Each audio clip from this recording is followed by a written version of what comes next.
Thrissur Nedupuzha boat ജെട്ടിക്ക് സമീപം ഒരാളെ train തട്ടി മരിച്ച നിലയിൽ കണ്ടെത്തി. ഏകദേശം 50 വയസ്സോളം പ്രായം തോന്നിക്കുന്ന ആളാണ് മരിച്ചതെന്നാണ് വിവരം. തൃശൂർ ഭാഗത്തേക്കുള്ള പാതയ്ക്ക് സമീപമാണ് മൃതദേഹം കണ്ടെത്തിയത്. നാട്ടുകാരാണ് മൃതദേഹം കണ്ടത്.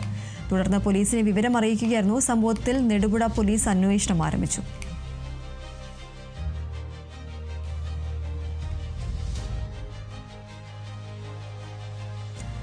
തൃശൂർ നെടുപുഴയിൽ ബോട്ട് ജെട്ടിക്ക് സമീപമാണ് ഒരാളെ ട്രെയിൻ തട്ടി മരിച്ച നിലയിൽ കണ്ടെത്തിയത്. നാട്ടുകാരാണ് ഈ ഒരു മൃതദേഹം ആദ്യം കണ്ടത്.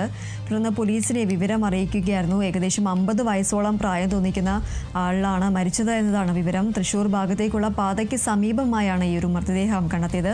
നാട്ടുകാരാണ് ആദ്യം മൃതദേഹം കണ്ടെത്തിയത്. അതിനുശേഷം പോലീസിനെ വിവരം അറിയിക്കുകയായിരുന്നു. എന്നാലും സംഭവത്തിൽ നെടുപുഴ പോലീസ് അന്വേഷണം ആരംഭിച്ചു.